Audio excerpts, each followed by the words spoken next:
देश में परिवर्तन का योग बन रहा है और आप पहले भी बता चुके हैं कि प्रियंका गांधी की जन्म पत्री बहुत अच्छी दिख रही है। तो देश की कमान प्रियंका गांधी भी संभाल सकती हैं, ये आपका इनडायरेक्ट इशारा है। अगर प्रियंका गांधी प्रधानमंत्री बनती हैं तो ये she will be much better prime minister than her grandmother. Indira Gandhi से ज्यादा अच्छी बनेंगी क्योंकि वो बहुत अच्छे सोल हैं। उनके हॉरोस्कोप में एक गुड ह्यूमन बीइंग का कॉम्बिनेशन बहुत अच्छा है। 15 अगस्त 2023 से साल शुरू होता है और अगले साल 14 अगस्त 2024 तक जाएगा। उसमें केंद्र में बैठी हुई सत्ता का परिवर्तन हो रहा है।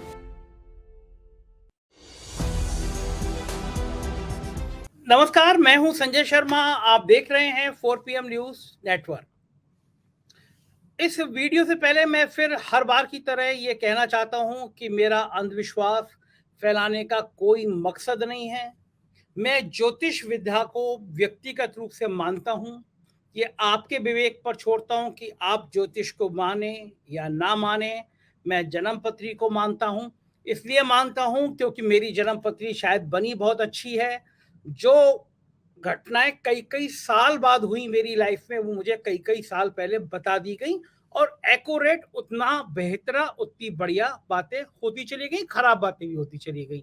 अब जैसे आज का मुझे बता रखा है कि 2022 से 2027 तक मेरा समय बहुत अच्छा है और इसमें कोई दो राय नहीं कि मैं अपने जीवन के सबसे ज्यादा अच्छे क्षणों में इसलिए हूं क्योंकि आप लोग मुझे बहुत प्यार कर रहे हैं। अभी एक रिपोर्ट आई, उसमें यूट्यूब में सोचिए आप पूरे देश में 4 PM चौथे नंबर पर पॉलिटिकल कमेंटेटर में, और बड़े बड़े नाम आप सोचिए, ध्रुव राठी, पुन प्रसून वाजपेयी, ये बड़े बड़े नाम हैं। ये 4 PM से बहुत पीछे थे व्यू में। जो हमसे आगे अगर पॉलिटिकल में बात करेंगे तो सिर्फ रवीश कुमार थोड़ा आगे थे और दो चैनल थे, डीवी लाइव और लाइव टीवी, दोनों टीवी हैं। बाकी सिर्फ रवीश कुमार आगे थे। बाकी जितने बड़े नाम हैं वो व्यू में बहुत पीछे थे। तो ये संभव कैसे हुआ? ये केवल आपके प्यार के कारण हुआ। तो मैं मानता हूं कि मेरे दिन बहुत अच्छे चल रहे हैं। दुनिया के तमाम देशों से मेरे पास मेल आते हैं, फोन आते हैं, और कल और परसों में कुछ मेल और कुछ फोन जरूर आए जो चाहते थे कि मैं एक बार फिर राजीव जी को बुलाऊं। राजीव जी मतलब जोशाचार्य जी। पिछले 3-4 महीने में मेरे कार्यक्रम में जो उन्होंने शो किए आप देखेंगे, उसमें से काफी बातें सही निकल रही हैं। 3-4 महीने पहले उन्होंने कहा था कि अगस्त से साहेब के दिन थोड़े खराब होंगे। साहेब मतलब हमारे प्रधानमंत्री जी के। तो आप देख रहे हैं अविश्वास प्रस्ताव, अविश्वास प्रस्ताव के बाद सोशल मीडिया पर उनसे ज्यादा राहुल गांधी का छा जाना। पहली बार ऐसा हुआ रहा है कि सोशल मीडिया जिसको वो अपना सबसे बड़ा हथियार मानते थे, उस पे ही वो राहुल गांधी से पीछे हो गए। तो ये सब बातें ऐसी हैं जो जोशी राजीव जी की 3-4 महीने पहले की गई भविष्यवाणियों से मैच करती हैं। और भी उन्होंने कई सारी भविष्यवाणी करी है तो वो मैच कर रही है। तो इन लोगों का कहना था कि चूंकि राजीव जी किसी घटना के पैदा होने से कैलकुलेशन करते हैं, तो इन लोगों ने कहा कि भाई 15 अगस्त को भारत पैदा हुआ, तो राजीव जी को बुलाइए और पूछिए कि 15 अगस्त को भारत पैदा हुआ तो जो भारत की जन्म पत्री बनी, उसके हिसाब से देश का हाल क्या होगा। तो मैंने राजीव जी से बात करी और राजीव जी ने फिर साहब के लिए फिर एक बड़ी भविष्यवाणी कर दी कि सत्ता परिवर्तन केंद्र में होने जा रहा है। एक महिला का राज सिंहासन संभालने का योग बन रहा है। मैंने पूछा भी उनसे, महिला में केंद्र में 3 नाम आते हैं, मायावती, ममता बनर्जी, प्रियंका गांधी। तो बोले एक ग्लैमरस महिला का देश संभालने का योग बन रहा है। तो मैं सारी बातें बता दूंगा, फिर राजीव जी क्या करेंगे। तो मैं राजीव जी के पास आपको लेके चलता हूँ। रिक्वेस्ट है कि पूरा आप इंटरव्यू सुनिएगा, जरूर मजा आएगा आपको। और मेरे को, आप कुछ मेरे मित्र जो मेरे मित्र हैं उस आइडियोलॉजी के हैं, उनको अच्छा नहीं लगता है कि ज्योतिष शास्त्र से बात करूं, तो मैं उनसे क्षमा चाहता हूं क्योंकि मेरे बड़ा दर्शकों का वर्ग है तो ज्योतिष शास्त्र का अध्ययन भी करता है और वो समझना भी चाहता है। तो मुझे तो बैलेंस रखना है, मुझे तो आईने की तरह रखना है, रहना है। जो सामने होगा वही दिखेगा। तो मेरे दर्शक बहुत सारे चाहते हैं कि राजीव जी से निरंतर बात की जाए। तो मैं 15 अगस्त को जो भारत का जन्म हुआ, उसके बाद राजनीति, इन राज्यों में जो चुनाव होने जा रहे हैं, खासतौर से मध्य प्रदेश, राजस्थान, छत्तीसगढ़, उसमें किसकी सरकार बनेगी, किसकी जाएगी, ज्योतिष के हिसाब से। और राजीव जी ऐसा क्यों कह रहे हैं कि केंद्र में सत्ता परिवर्तन होगा, मोदी जी की विदाई, उक्त दावा कर रहे हैं, तय है। तो मैं सीधा लेके चलता हूँ राजीव जी के पास। आप पूरा इंटरव्यू सुनिए, मजेदार लगेगा आपको और उसके बाद अपने कमेंट से बताइएगा जरूर। मैं आपके कमेंट का बेसब्री से इंतजार करता हूँ, पढ़ता हूँ। तो मेरे को अच्छा ये लगेगा कि अगर आप कमेंट बॉक्स में ये भी लिखें कि आप कहाँ से हैं। मैं कमेंट पढ़ता हूँ, मुझे आइडिया लगेगा कि आप किस जगह से हैं, और उचित लगे तो आप अपना नंबर भी दे दीजिएगा कि हमारी टीम और मैं आपसे संपर्क करने की कोशिश करेंगे। अपना मेल आईडी दे दीजिएगा, अगर फ़ोन नंबर ना देना चाहें तो हम आपके मेल से आपसे संपर्क करेंगे। एक परिवार बनाना चाहते हैं कि 4 पीएम का एक परिवार बने, पूरा दुनिया के सब लोगों का एक कहीं जोड़े। कभी कभी ज़िंदगी में मौका मिला तो हम सब मिलके एक जगह कहीं इकट्ठे होंगे, कुछ बातें करेंगे, कुछ अपने दुःख दर्द साझा करेंगे। अब आप सोच रहे हैं मैं ही बोला जा रहा हूँ, मैं सीधे राजीव जी के पास ले चलता हूँ। सुनिएगा राजीव जी की बातें और फिर बताइएगा। चलिए राजीव जी के पास चलते हैं। स्वागत है राजीव जी आपका। और हमारे दर्शक हमेशा जब भी कोई नई बात होती है तो उनके अनुरोध आता है, तो देश विदेश से अनुरोध आता है। कल मेरे पास लंदन से 2 मेल आई। एक मेल ऑस्ट्रेलिया से आई कि जोशी जी से पूछिए कि देश में क्या-क्या घटेगा। चूँकि आप मुझसे कहते हैं कि जब भी कोई नई घटना होती है, तो हम मानते हैं कि ये जन्म हुआ है किसी भी चीज़ का, कोई घटना, कोई शासनादेश हो, कोई आदेश हो, कोई नया पूजा पाठ हो, नई पार्टी का गठन हो, तो आप अपना आम तौर पे उसी से अपना भविष्य निकालते हैं। तो 15 अगस्त है, भारत का जन्म एक तरह से आपके शास्त्रों के हिसाब से आप मानते हैं, तो 15 अगस्त को आज़ादी मिली थी। तो आज 15 अगस्त है, तो आप क्या मानते हैं कि अगर इस जन्मपत्री को माने, भारत की जन्मपत्री को माने, तो अब क्या संकेत, क्या दिशा, क्या आशाएं नजर आ रही हैं देश को?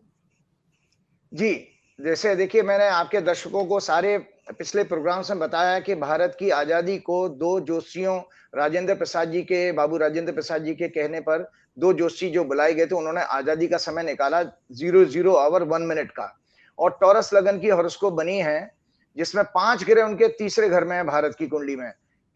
मंगल आपके सेकंड घर में है और राहु लगन में, 7वें घर में केतु और 6वें घर में बृहस्पति।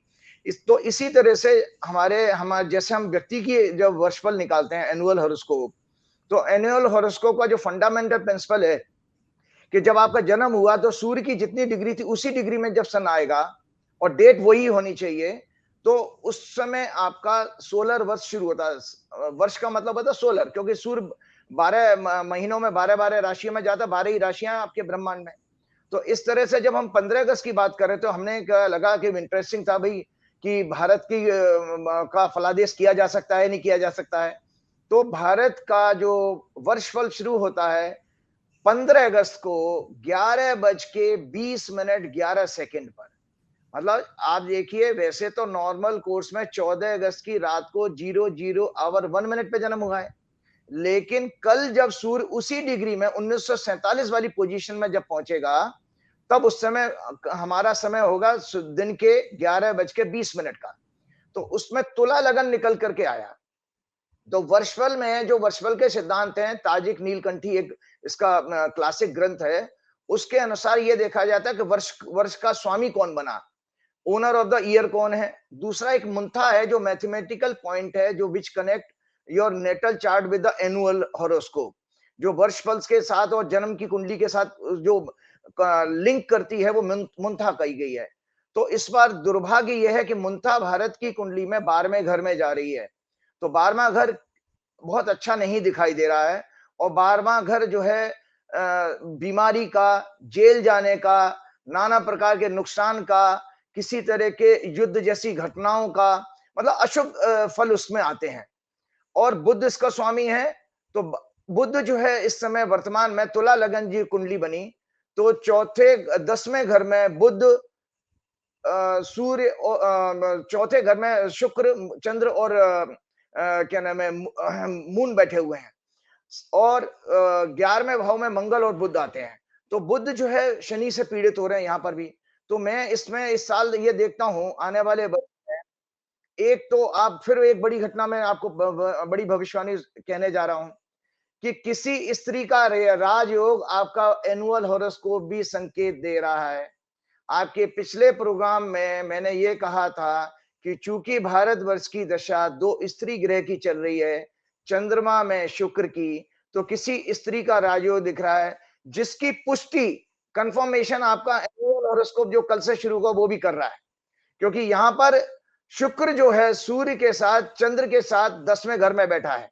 और एक और शास्त्र का संकेत है, अगर मुंथा 12वें घर में जाए तो किसी सत्ता परिवर्तन का संकेत देती है।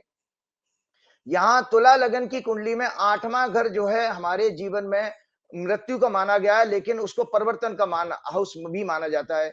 जैसे आत्मा जब एक शरीर छोड़ के दूसरे शरीर में प्रवेश करती है तो उसने एक परिवर्तन लिया बॉडी का। तो इसमें जब हम मंडेन एस्ट्रोलॉजी में जाते हैं तो किसी राजा का सिंहासन बदलने का मतलब सरकार पलटने का जो संकेत वो हमें 8th हाउस से मिलता है। अगर 8th हाउस का स्वामी 10वें घर से संबंध बनाए तो उसकी नौकरी जाती है, व्यक्ति की नौकरी जाएगी और सरकार, अगर हम गवर्नमेंट की बात करें तो उसमें सरकार परिवर्तन का रोल आता है। तो इसका संकेत यह है कि जो 15 अगस्त 2023 से साल शुरू होता है और अगले साल 14 अगस्त 2024 तक जाएगा, उसमें केंद्र में बैठी हुई सत्ता का परिवर्तन हो रहा है। ये आपके लिए प्रेडिक्शन है। केंद्र में सत्ता का परिवर्तन हो रहा है। दूसरा, किसी स्त्री का राजयोग दिखाई दे रहा है। तो बड़े पद पर जो है कि देश की सत्ता संभालने के लिए किसी महिला का संकेत आ रहा है। और साथ में आपको ये भी मैंने बताया कि राजा को जो है नाना प्रकार के आने वाले टाइम में जो भी उसने पॉलिसी डिसीजन लिए हैं उसमें ह्यूमिलेशन मिलने वाला है। जैसे पॉलिसी, एक सेकंड आचार्य जी, पहले इसी मुद्दे पे बात कर लें। आप इतनी गंभीर बात कह देते हैं और आपकी बातें सच हो जाती हैं। आपने मुझसे जो पार्लियामेंट के उद्घाटन के बाद से मैंने आपके इंटरव्यू किए, लगभग हर बात सच हुई, तो मेरे दर्शकों को और ज़्यादा क्यूरियोसिटी हो जाती है आपकी बातों में। आपने कहा अगस्त से प्रधानमंत्री जी के दिन खराब होंगे, स्वास्थ्य गड़बड़ हो सकता है। तो हम देख रहे हैं प्रधानमंत्री जी पहली बार ऐसा हो रहा है, बात करते करते लड़खड़ा जा रहे हैं, गलत उच्चारण निकल जा रहे हैं। दिन खराब होने का संकेत हम मान सकते हैं कि जो हाउस में हुआ, सदन में हुआ, मणिपुर को लेके सोशल मीडिया पे जिस तरह राहुल गांधी ट्रेंड हुआ, ये कभी होता नहीं था। प्रधानमंत्री हमेशा आगे रहते थे, लेकिन पहली बार राहुल गांधी आगे रह रहे हैं, तो नेचुरली प्रधानमंत्री को परेशानी हो रही है। आपने कहा था कि अगस्त से परेशानियां बढ़ेंगी। अब आपने ये इतनी बम फोड़ने जैसी भविष्यवाणी कर दी कि केंद्र में सत्ता का परिवर्तन होगा और एक महिला का राजयोग चल रहा है, महिला देश का नेतृत्व संभाल सकती है। अब मेरे सामने आपसे बात करते करते अचानक 2-3 महिलाओं के नाम नजर आ रहे हैं, मायावती, ममता बनर्जी और प्रियंका गांधी। मुझे केंद्र में और कोई महिला तो नजर आ नहीं रही है, अगर मेरे मेमोरी में ना आ रही हो अलग विषय है। तो क्या आपको लग रहा है कि देश की कमान अगले लोकसभा चुनाव के बाद ममता बनर्जी, मायावती या प्रियंका गांधी में से किसी एक को मिल सकती है? देखिए, मैंने जैसे पिछली बार प्रोग्राम में भी कहा था कि उसके लिए किसी व्यक्ति की अगर हम नाम लेंगे तो हमें उसके जन्म की डिटेल होना आवश्यक है। तो मायावती जी का पता ही नहीं है, वो 15 जनवरी उनका करेक्ट टाइम डेट है कि नहीं है, वो बनाती तो जरूर है। तो मायावती जी के बारे में मैं कुछ नहीं कह सकता। ममता बनर्जी का भी कोई डिटेल नहीं है, लेकिन हम उससे, हाँ, ममता जी हम 5 जनवरी को पैदा हुई थी। नहीं, वो जब तक मैंने देखा पॉलिटिशियंस की अब जो ऑनलाइन जो सोशल मीडिया में डेट ऑफ बर्थ वगैरह है उसमें कुछ डाउट रहता है। असल में फिर ममता बनर्जी का तो मुझे इसलिए याद रहता है कि कल्याण सिंह, ममता बनर्जी, मैं, गुरु गोविंद सिंह सब 5 जनवरी को पैदा हुए थे। हाँ दीपिका हाँ, अच्छा अच्छा। पादुकोण जी जी जी। तो ये इसमें देखिए जो ग्रह जो दिखा रहे हैं, भारत की कुंडली, भारत की दशा और जो वर्षफल अभी अभी जो मैंने डिस्कस किया है, इसमें किसी ग्लैमरस लेडी का संकेत आ रहा है। अब तो आप आप अच्छा मान गया मैं आपको राजीव जी, आप न मन मान गया मैं आपको। आप सीधे नाम नहीं लेते, लेकिन अगर तीनों महिलाओं में ग्लैमरस देखेंगे तो ऑफ कोर्स प्रियंका गांधी है। ममता जी बनर्जी तो बेचारी एक साड़ी में हवाई चप्पल में घूमती रहती हैं। मायावती जी ग्लैमरस नहीं लगती है, लेकिन हाँ प्रियंका गांधी ग्लैमरस लगती हैं, उनका क्रेज है युवाओं में। तो आपने इनडायरेक्ट इशारा 2 बातों का कर दिया, जितना मैं एक पत्रकार होने के नाते समझ पा रहा हूँ कि देश में परिवर्तन का योग बन रहा है। और आप पहले भी बता चुके हैं कि प्रियंका गांधी की जन्म पत्री बहुत अच्छी दिख रही है, तो देश की कमान प्रियंका गांधी भी संभाल सकती हैं, ये आपका इनडायरेक्ट इशारा है।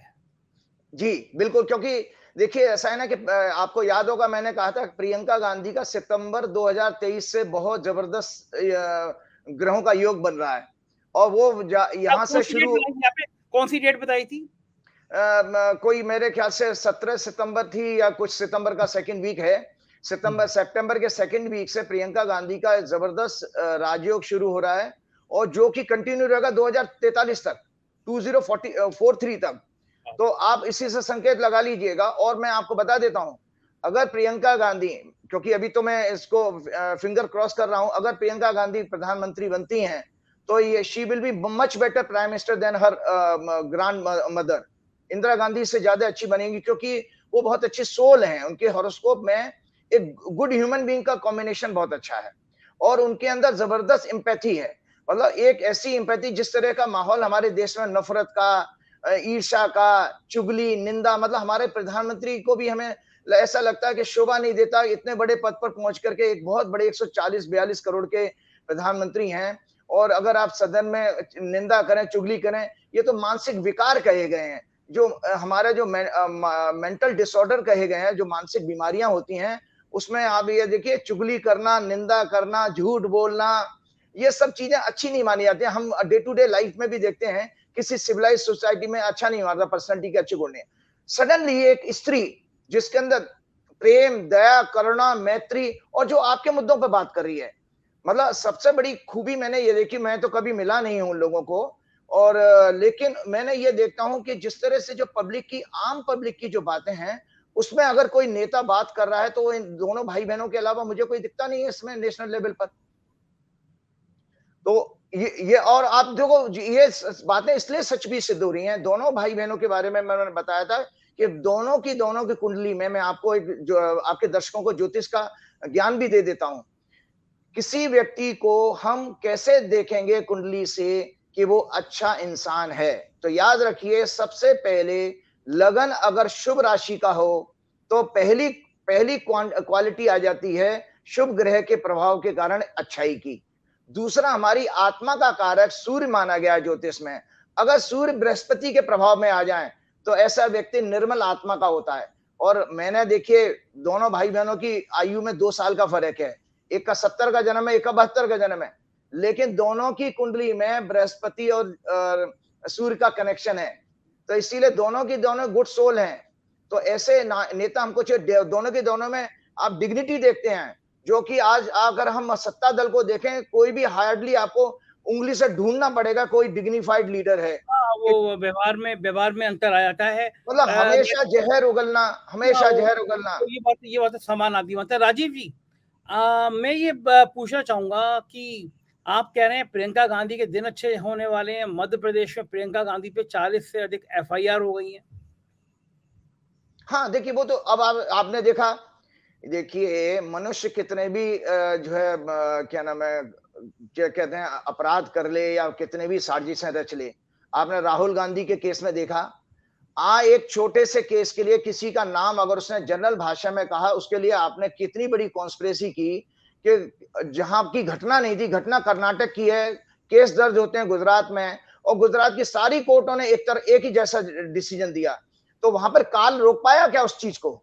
राहुल गांधी बाउंस बैक करके वापस आए, और जिस धमाके के साथ आए, आप पिछला अगर लोकसभा का मानसून सत्र देखें, तो अगर किसी ने धमाकेदार एंट्री की है, तो राहुल गांधी ने की है। और आपके सत्ता पक्ष के जो नेता, प्रमुख नेता, वो डिफेंसिव हो गए, वो बोल ही नहीं पाए। और जो आपने बिल्कुल ठीक कहा कि ये तो मैंने भी ऑब्जर्व किया था, कि मुझे लगता है हम सब हमको प्रार्थना करनी चाहिए, वो हमारे भी प्रधानमंत्री हैं, कि उनका स्वास्थ्य ठीक रहे। लेकिन अगर किसी साइकेट्रिस्ट को अगर आप दिखाएं, अगर साइकेट्रिस्ट इंडिपेंडेंटली एनालाइज करे, तो उनकी बातचीत से स्लरिंग आ रही है। ऐसा लगता है कि due to stress, due to anxiety, due to phobia, उनके अंदर कुछ मेंटल ब्रेन में कुछ डिस्टर्बेंस पैदा हो रही है, जिसकी वजह से। या प्रधानमंत्री जी की बात कर रहे हैं ना? प्रधानमंत्री जी की बात कर रहे हैं। ये ऐसा होता है हमारे, हम लोगों को भी है। हम जरूरत से ज्यादा अगर टेंशन में रहें, और हमें किसी चीज का खोने का या किसी चीज का लॉस का डर सताने लगे, तो हम उसको कोप अप नहीं कर पाते हैं। तो इस तरह से फिर हमारे ब्रेन में कुछ ऐसे नेगेटिव केमिकल्स जनरेट होते हैं, जो ब्रेन की फंक्शनिंग को, जिसको न्यूरॉन्स कहते हैं, न्यूरोपेप्टाइड, जो ब्रेन सिग्नल देता है बॉडी के सारे ऑर्गन्स को, उसको न्यूरोपेप्टाइड्स कहते हैं, न्यूरॉन्स। वो न्यूरॉन्स का प्रोडक्शन कमजोर हो जाता है, इसीलिए डिमेंशिया, भूलने की बीमारी, और जो पार्किंसन बीमारी है, ये सब ब्रेन के डिसऑर्डर है। तो पहली बार मैंने नरेंद्र मोदी जी के केस में देखा कि उनको थोड़ा सा बोलने में कहीं तकलीफ आई है। तो आपने देखा कि भाई राहुल गांधी के खिलाफ जितनी भी साजिश रची गई, वो राहुल गांधी को रोक नहीं पाए। तो ये एक विषय काल का है, याद रखिएगा, काल का विषय कोई मनुष्य की ताकत से बहुत ज्यादा दूर है। मैं फिर अगेन दर्शकों को ये रामायण, वाल्मीकि रामायण दिखाता हूं, दर्शक देखें। इसमें एक प्रसंग एक आता है कि जब केकई के वरदान मांगने के कारण राम जी का जब वनवास हो रहा था, तो लक्ष्मण क्रोधित हुए। लक्ष्मण ने कहा, राम जी से कहा कि भैया मैं कैकेयी की हत्या कर दूंगा।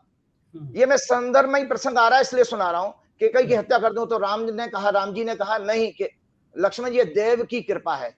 देव कहते हैं, देव और देव में फर्क है। देव से देवता आता है, देव जिसमें डबल मात्रा है। देव का अर्थ होता है काल, समय। तो उन्होंने कहा देव की कृपा है, तो लक्ष्मण कहते हैं मैं देव को बदल देता हूं। तो वहां स्वयं राम ने कहा, भगवान ने, जो विष्णु के अवतार थे, कि लक्ष्मण, देव को कोई नहीं बदल सकता, देव का हमको सम्मान ही करना पड़ेगा। अर्थात जब परमात्मा ने मनुष्य रूप में आके उस काल का सम्मान किया, उस काल की गति को भोगा। 14 वर्ष वो वनवास में गए और उनकी पत्नी को उठा लिया गया, लेकिन उन्हें सारे मनुष्य की तरह से बिहेव करते हुए सारे क्रिया उन्होंने की है। तो जब मनुष्य, भगवान नहीं रोक पाए, तो ये आप प्रियंका गांधी के पास 40 कर दें, 400 कर दें, उनके आप उनके ग्रहों को थोड़ी रोक पाएंगे जो सितंबर से शुरू हो रहे हैं। बिल्कुल बिल्कुल सही कह रहे हैं। एक चीज और महत्वपूर्ण हुई राजीव जी, चूंकि आप बाकी जब आप अदालत के आदेशों तक की गणना कर लेते हैं, इस हाउस में 3 बड़े इंपॉर्टेंट बिल पास हुए आईपीसी के। ये जो बिल आए हैं अभी सेलेक्ट कमेटी को भेजे गए हैं, क्या इन बिलों से राजनीति में कोई परिवर्तन आएगा? ये बिल जो है भाजपा को मजबूत करेंगे? इन बिलों का भविष्य क्या होगा? देखिए, बहुत अच्छी बात आपने कही कि एक चीज होती है कि जब भी कोई घटना, राजा कोई डिसीजन लेता है, तो उस दौरान ये देखा जाता है कि भाई देश की कुंडली देखेंगे और उस समय का मोमेंट देखेंगे कि भाई जो किस इरादे से लाया गया है। ठीक है जी। तो जैसे आपकी नोटबंदी जब की गई थी, तो मैंने भविष्यवाणी की कि इसमें इंटेंशन इनके ठीक नहीं है और ये बैकफायर करेगा। सेम आज मैं भविष्यवाणी कर रहा हूं, चूंकि भारत की कुंडली में कल जो वर्षफल शुरू हो रहा है, उसमें लगन और 7वें घर की राहु केतु से एफ्लेक्शन आ रही है। ब्रह्मांड में विवेक का कारक बृहस्पति इस समय अत्यंत पीड़ित है, राहु के साथ, और शनि से पीड़ित हो रहा है। तो इसका अर्थ यह है कि जितने ये जो बिल लाए गए हैं, जो भी पॉलिसी गवर्नमेंट ने पार्लियामेंट में डाली हैं, इनका इसमें इंटेंशन मेलाफाइड है। इसमें इंटेंशन उनका ठीक नहीं है, शुद्ध नहीं है, और ये बैकफायर करेंगे। यानी कि ये अपना अपना जो है सक्सेस नहीं ले पाएंगे। चाहे उसमें इलेक्शन कमीशन की पावर कम की गई हो, चाहे वो इलेक्शन कमीशन को सिलेक्शन का जो प्रोसीजर था उसमें चीफ जस्टिस ऑफ इंडिया को बाहर कर दिया गया हो, इन सारे मुद्दों पर सरकार को ह्यूमिलिएशन आने वाला है, बैकफायर होंगे। ये राजीव जी बड़ी भयंकर बात बता रहे हैं आप, क्योंकि नोटबंदी जब हुई थी तो उसके 2-3 घंटे बाद ही आपने ट्वीट कर दिया था कि यह नोटबंदी बहुत नुकसानदायक साबित होगी, और नतीजा ये हुआ कि देश को नोटबंदी की बहुत मार झेलनी पड़ी। आज तक देश नहीं उभरा और पूरी भारतीय जनता पार्टी उस नोटबंदी का जिक्र नहीं करती। इसी तरह आप कह रहे हैं जो बिल लाए गए हैं ये भाजपा को ही उल्टा नुकसान पहुंचाएंगे। जी हाँ, बिल्कुल। देखिए, एक बात और भी है, आप लोगों को बार बार मैंने आपके दर्शकों को बताया है कि हमें इसमें भाजपा की कुंडली को भी देखना पड़ेगा। भाजपा की जो वर्तमान दशा चल रही है, दर्शकों को आपको पहले भी दिखाई थी, मैं आपके दर्शकों के लिए भेजूंगा भी। ये 6 अप्रैल 2019 की 6 अप्रैल 1980 की कुंडली है। इस कुंडली में, भाजपा की कुंडली में, तीसरे घर में 4 ग्रह बैठे हैं और उनकी जो महादशा चल रही है 6वें घर से संबंधित चल रही है।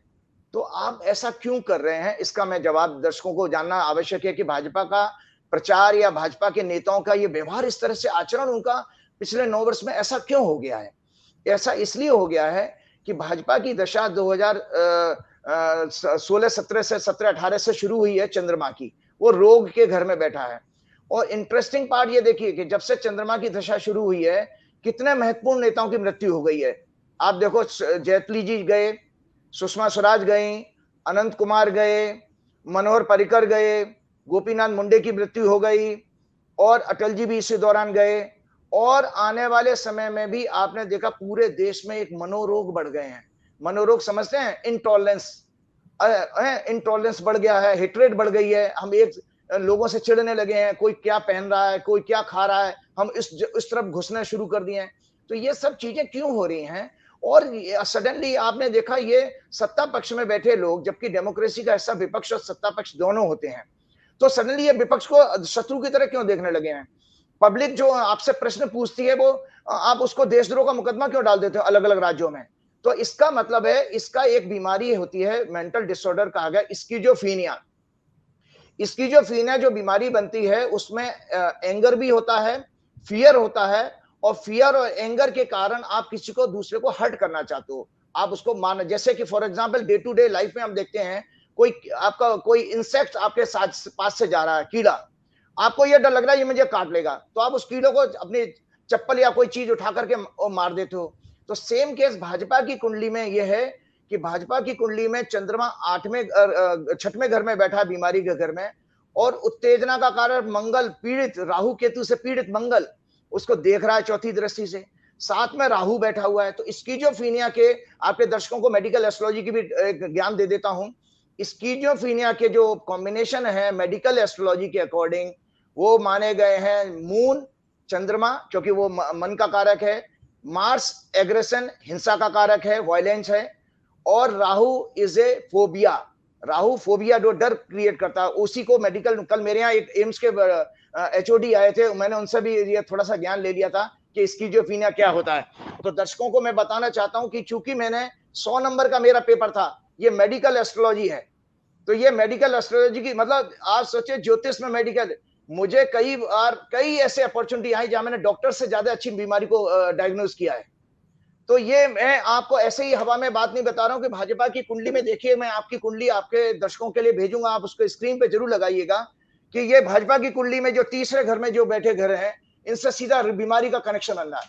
यही रीजन है कि भाजपा को यह डर लगता है कि अगर हम सत्ता से बाहर हो गए तो पता नहीं हमारे लिए क्या होगा, हम जेल तो नहीं भेज दिए जाएंगे।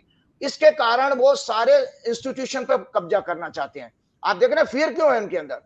अदरवाइज अगर आपकी पॉलिसी बहुत अच्छी थी, आपने लोगों के लिए काम किया है, तो ओपन चैलेंज के साथ इलेक्शन फाइट कीजिए। लेकिन आपके बार बार आपका निगेटिव कैंपेन क्यों होता है, प्रचार क्यों होता है? आप सोशल मीडिया के जरिए दूसरों की परसेप्शन खराब करके फॉल्स न्यूज के जरिए आप माहौल हेट्रेड का क्यों फैला दिया? जगह जगह ये सब चीजें हो रहा है। इसका मतलब पूरे एंटायर देश को आपने मनोरोग से पीड़ित कर दिया। क्यों? क्योंकि लोगों के अंदर सत्य देखने की पावर खत्म हो चुकी है, विजडम भी कमजोर हो चुका है। तो ये विषय इसलिए आता है कि भाई भाजपा को की कुंडली में चूंकि मूल दोष है, बार बार मैं आप लोगों को कहता हूं, हर प्रोग्राम में लगातार मैंने कहा है, भाजपा की कुंडली में चंद्रमा में शनि की दशा चल रही है। दुनिया के 700 करोड़ 800 करोड़ आबादी है, अगर उनकी दशा ऐसी हो तो मानसिक पीड़ा का योग है। एक और छोटी सी जाते जाते बात बता देता हूं। भारत की कुंडली में चंद्र राशि जो है कर्क राशि है। एक ज्योतिष के सिद्धांत हैं जिसमें साढ़े साथी को आपने भी कभी सुना होगा, साढ़े, वो पंडित जी कह देते हैं साढ़े साथी चल रही है जी। साढ़े साथी और कंटक शनि ये जीवन में बड़े मेजर परिवर्तन के कारक होते हैं। तो भाजपा की वो भारत की कुंडली में कर्क राशि में से अष्टम भाव में, और कंटक शनि जो होता है वो चौथे घर में शनि गोचर करे चंद्रमा से, या 8वें घर में गोचर करे, उसको कंटक शनि कहते हैं। इन दोनों में सत्ता परिवर्तन या आपकी नौकरी जाने का या मकान छीनने का कुछ भी योग हो सकता है। तो आपको जानकारी होनी चाहिए, 2014 में चंद्रमा से, भारत की कुंडली की बात कर रहा हूं, चंद्रमा से चौथे घर में जब शनि था तो कांग्रेस की सत्ता गई। और इस समय वर्तमान में 17 जनवरी को शनि कुंभ राशि में आते हैं, और 17 जनवरी को से कुंभ राशि जो बनती है वो चंद्रमा से 8वां घर है। तो यहां पर भारत की कुंडली भी संकेत दे रही है कि सत्ता परिवर्तन होने जा रहा है केंद्र में। और इसके अलावा एक और जानकारी देता हूं आपको। 1900 शनि जो है कि पूरे ब्रह्मांड का चक्कर 30 वर्ष में लगाते हैं, 30 ईयर में, एक राशि से उसी राशि में 30 वर्ष में आएंगे। 1993 में भी लगभग शनि इसी राशि में थे। आपको याद होगा 1993 में नरसिम्हा राव जी प्रधानमंत्री थे, उनके खिलाफ एक शेयर बाजार का स्कैंडल एक्सपोज हुआ था हर्षद मेहता का। तो हर्षद मेहता जी भी गुजराती थे, शेयर बाजार का स्कैंडल था। 17 जनवरी को देखो दर्शक, आपके इसको लिंक कर सकते हैं। 17 जनवरी को शनि आता है, ठीक 7 दिन बाद हिंडनबर्ग की रिपोर्ट आती है और एक शेयर बाजार का घोटाला अदानी जी के नाम से एक्सपोज होता है। तो अदानी जी भी गुजरात से ही हैं, तो यहां पर भी एक प्रधानमंत्री का नाम आ रहा है, वहां पर भी एक प्रधानमंत्री थे, वहां पर भी शेयर बाजार से लिंक, एक आदमी का लिंक था, यहां पर भी शेयर बाजार के मैनिपुलेशन से एक लिंक आ रहा है। तो ये सब चीजें इंडिकेट करती हैं कि जो शनि का गोचर भी है, ये भी केंद्र में सत्ता परिवर्तन का संकेत दे रहा है। आचार्य जी, आपने जब देश की जन्मपत्री निकाली और कहा कि अगले वर्ष तक ये आएंगे, उस बीच में केंद्र के अलावा 4-5 राज्यों के चुनाव हैं, तो क्या 4-5 राज्यों के चुनाव में भी यही भाव पैदा करेगा? खासतौर से मध्य प्रदेश, राजस्थान, छत्तीसगढ़, ये 3 राज्य ऐसे हैं जिसमें सबकी निगाह लगी हुई है अभी तक। हाँ, बिल्कुल आप ठीक कह रहे हैं। देखो ऐसा है ना, पहले तो मैंने कहा चुनाव की भविष्यवाणी की मेथोडोलॉजी तो वैसे टेक्निकल मेथोडोलॉजी तो ये है कि जब इलेक्शन अनाउंस हो उसी समय उस करंट गवर्नमेंट की पावर खत्म हो जाती है, ईसी के पास पावर आ जाती है।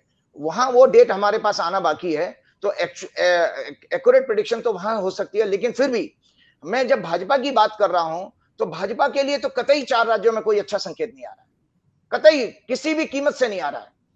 तो आप लगातार देखिए कि मेरा अगर समय खराब है तो वो समय खराब है, उसको कोई माइका लाल नहीं बदल सकता, याद रखिएगा। वो भगवत कृपा ही, वो भगवान की शरण में जाना पड़ेगा।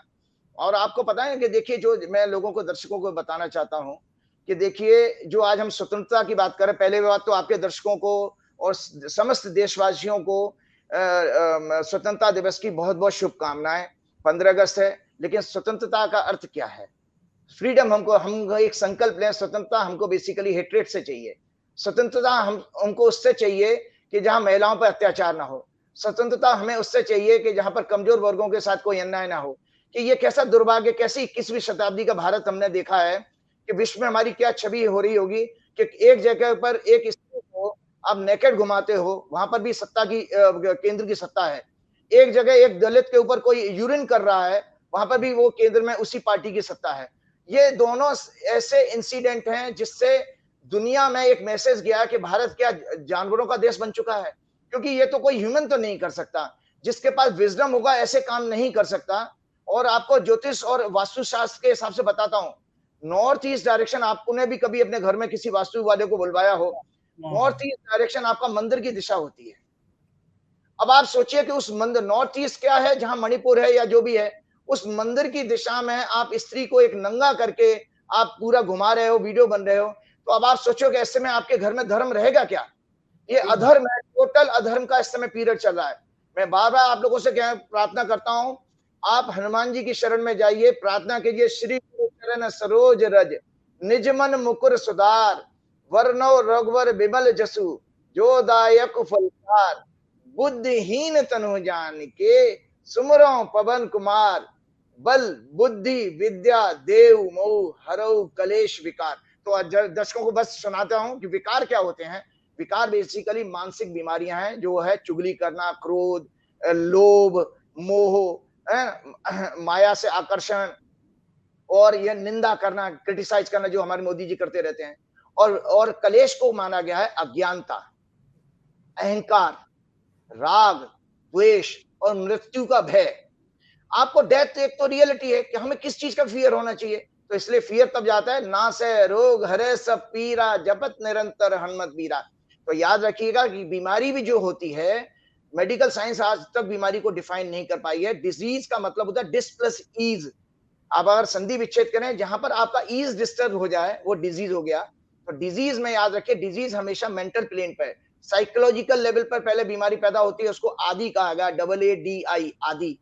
और संस्कृत में रोग को व्याधि कहा गया, जब शरीर में डेवलप होती है तो उसको व्याधि कहते हैं। तो इसका मतलब जो देश में माहौल है, इसमें नाना प्रकार के मानसिक रोग, साइकोसोमेटिक डिसऑर्डर जैसे BP, sugar, migraine, arthritis, insomnia, ये सब साइकोसोमेटिक डिसऑर्डर हैं। तो हम देशवासियों के लिए प्रार्थना करेंगे। साथ में एक छोटी सी एक क्या नाम है न्यूज और शेयर करना चाहता हूं कि मैं दर्शकों का एक सहयोग और उनकी शुभकामनाएं भी चाहता हूं कि मेरा भी 15 अगस्त का जन्म है।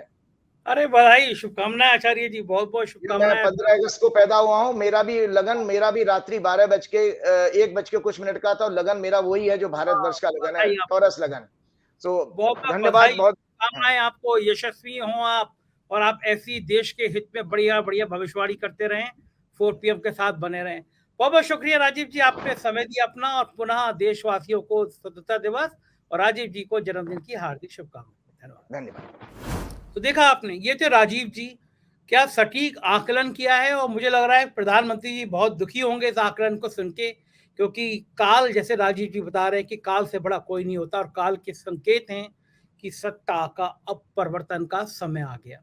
कोई भी व्यक्ति शिखर पे हमेशा नहीं रहता, जब शिखर पे पहुंच जाता है तो उसको नीचे आना होता है।